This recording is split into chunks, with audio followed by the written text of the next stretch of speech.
Baik, Assalamualaikum warahmatullahi wabarakatuh. Selamat pagi semuanya. Pada kesempatan kali ini saya bersama kepala sekolah ya. Kepala sekolah walaupun perempuan, kepala sekolah yang hebat. Oke, silakan diperkenalkan. Assalamualaikum warahmatullahi wabarakatuh. Nama saya Rabiatul Adawiyah SSI, biasa dipanggil Bu Dawin. Jadi sudah menjabat kepala sekolah di SMP IT Al Hidayah Sumeneb dari 2014 sampai periode 2022-2023 ini. Sudah cukup lama ya Bu Dawin ya? Oke, alhamdulillah.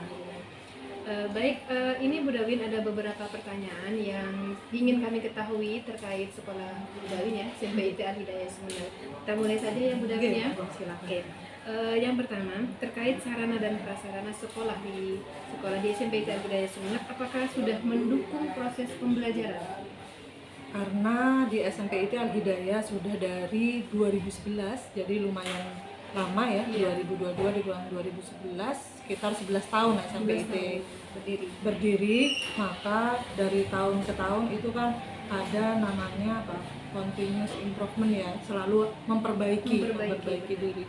Jadi insya Allah untuk sarana prasarana 90% sudah ready, sudah siap untuk anak-anak ini, sudah mendukung proses pembelajaran seperti itu. Ada lab IPA dan juga lab komputernya juga Bu Dawin? Ada, Iya. semua. Baik, pertanyaan berikutnya Bu Dawin, Oke. tentang bagaimana pengadaan media IPA di sekolah Bu Dawin? Pengadaan media IPA itu setiap tahunnya itu kan dari PJ Lab, PJ Lab IPA itu di sini ada Ustazah Famir, itu mengajukan apa-apa yang untuk praktikum dan lain-lain yang dibutuhkan di awal ajaran. Adapun untuk yang kelanjutan dari lab IPA sendiri itu juga ada. Saat lab IPA selesai dibangun itu ada juga bantuan peralatan tentang lab IPA itu sendiri begitu. Jadi kita setiap tahunnya tinggal melengkapi apa-apa yang belum kita punya, seperti itu. Selama ini berarti lab IPA dan lab komputer sudah termanfaatkan dengan baik Bu Dawin? Insya Allah. Jadi para guru sudah menggunakan dua ruang tersebut untuk pembelajaran, seperti itu. Berarti kalau saya bisa menarik kesimpulan, guru-guru yang ada di SMP IT Al Hidayah Sumeneb itu sudah memanfaatkan perkembangan teknologi dalam proses pembelajaran kesehariannya. Begitu Bu Dawin? Oke, betul. Apalagi kalau di kelas itu sudah ditambahkan LCD ya. Oh, setiap kelas ada ya Bu Dawin? Ada. Jadi enak ya guru-gurunya kalau mau ngajar pakai betul, media apa? memudahkan. Jadi ananda yang visual dan auditori itu juga terfasilitasi. Alhamdulillah. Apakah Bu Dawin selalu melakukan pengawasan terhadap kinerja guru? Kalau pengawasan itu kan memang bagian tugas dari kepala sekolah. Jadi ada di tugas saya itu namanya supervisi. Nah, di situ kalau supervisi tentang guru biasanya di depan itu ada tentang pengumpulan perangkat, kemudian di tengah ada namanya supervisi kelas, mengajar bagaimana proses dari KBM di kelas guru tersebut. Itu biasanya satu guru tersupervisi sebanyak 2 kali di supervisi kelas sebanyak iya betul, 2 kali dalam 1 tahun. Kemudian ada namanya supervisi tentang penilaian itu. Jadi di akhir semester para guru itu diharapkan mengumpulkan penilaian, betul, laporan penilaian yang sudah dikerjakan selama 1 semester tersebut. Baik, berarti administrasinya tertib Bu Dawin ya, begitu ya? Insya Allah. Bisa saya simpulkan. Karena memang sudah tertata di awal kita bahwa prosedurnya begitu. Baik Bu Dawin, berikutnya adakah kiat yang Ibu Dawin lakukan untuk meningkatkan kompetensi guru, terutama dalam pembelajaran dan asesmen yang berbasis HOT? Soalnya sekarang lagi viral ya tentang HOT. Iya, seperti itu. High order thinking skill, begitu ya? Iya, benar, high order thinking. Baik, untuk peningkatan kompetensi guru itu biasanya di awal ajaran sebelum masuk sekolah itu kami mengadakan workshop. Kemudian selanjutnya itu ada pelatihan guru. Jadi hal terbaru tentang apa yang menjadi kebutuhan guru tersebut itu kita bertahap mengutus teman-teman untuk secara bergiliran mengikuti pelatihan-pelatihan yang ada agar terupgrade tentunya ya. Iya, kemampuannya. Karena kedepannya ada hal yang baru, apalagi di kurikulum sekolah penggerak ini Merdeka di Belajar. Merdeka Belajar seperti itu. Jadi harus intens dalam Iya. mengikuti webinar dan pelatihan-pelatihan yang ada seperti itu. Oke. Pelatihan yang diadakan itu internal atau adakah pelatihan mandiri yang diikuti oleh guru-gurunya? Ada dua jenis ya, jadi ada yang dikatakan pelatihan mandiri, ada non mandiri.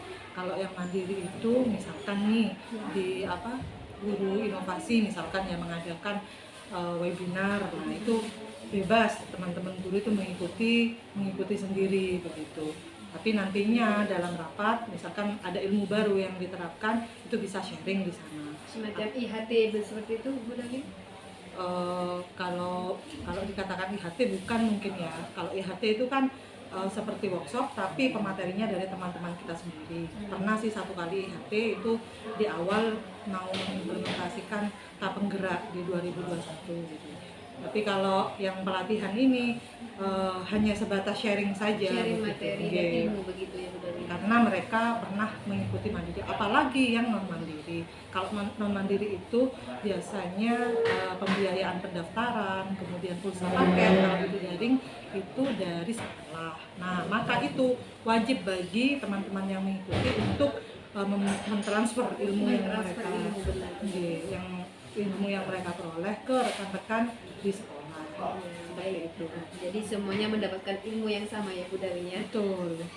Tertularkan ya, Hmm. yang didapat di pelatihan itu tertularkan kepada rekan-rekan sesama guru seperti itu. Baik, Bu Dawin.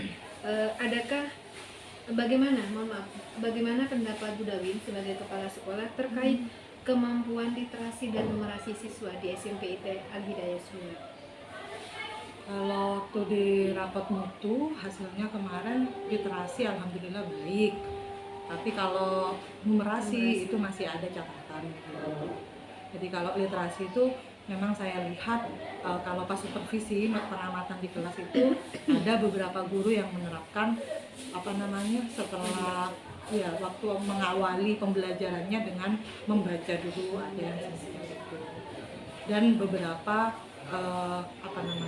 peningkatan program perpustakaan itu sendiri seperti itu yang nantinya diharapkan hasil dari literasi siswa akan lebih meningkat lagi. Amin, amin, seperti itu. Baik, selama 2 tahun ini kita kan pembelajarannya secara daring ya, Bu Dawin ya. Tentunya di situ ada banyak dampak negatif, dampak positif juga, terutama terhadap siswa selaku pelajar. Nah, menurut Bu Dawin, adakah dampak-dampak yang sudah nampak jelas sekali, misalkan kemampuan berbahasa siswa terkait karena mereka sering berselancar di dunia maya, seperti itu, Bu Dawin? Kalau kemampuan bahasa, kita akan mengawali full day dari Juli 2022. Kalau yang sebelumnya karena pembelajaran terbatas, tatap muka terbatas, itu memang dirasa banyak sekali kekurangannya dan kendalanya seperti itu. Jadi adanya gadget yang dipegang oleh mereka itu kan kita pihak sekolah kan juga tidak bisa intervensi terlalu jauh karena setelah mereka pulang sekolah kan sudah dengan gadgetnya masuk. Jadi sepertinya kalau progres yang waktu pandemi itu kurang tampak kenaikannya seperti itu. Baik, adakah program sekolah yang menunjang untuk memperbaiki karakter siswa? Kalau untuk karakter siswa itu kita ada namanya program mentoring atau sekarang lebih dikenal di SMP IT dengan BPI. Jadi namanya berubah menjadi BPI, itu namanya Bina Pribadi Islam. Bina Pribadi. Itu bagian dari Mapel PAI sebenarnya. Di situ kita banyak mengajarkan tentang bagaimana tentang sopan santun, akhlak, bagaimana meningkatkan karakter siswa. Di situ juga ada namanya ekskul pilihan. Itu juga ke karakter siswa, insya Allah bakat sangat dan minat juga ya. berangge gitu, bakat dan minat siswa tersalurkan di sana seperti itu.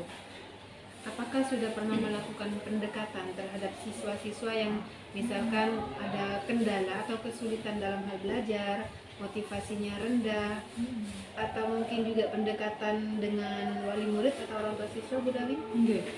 Kalau pendekatan dengan wali murid, alhamdulillah kita ada namanya program paguyuban. Paguyuban. Jadi di situ setiap 2 bulan sekali itu bertemu dengan orang tua untuk sosialisasi tentang program sekolah dan perkembangan anak didik selama 2 bulan yang telah dijalankan. Di situ ada wali kelas dan yang memaparkan bagaimana perkembangan dari siswa, kemudian terjadi tanya jawab dengan orang tua seperti itu, sehingga pendidikan ini tidak hanya sekolah saja, akan tetapi juga orang tua berperan penting di dalamnya. Iya benar sekali, karena komunikasi yang baik antara orang tua dan juga sekolah itu nantinya akan membentuk karakter yang baik juga terhadap siswanya. Adapun kalau di internal sendiri yang namanya motivasi, kemudian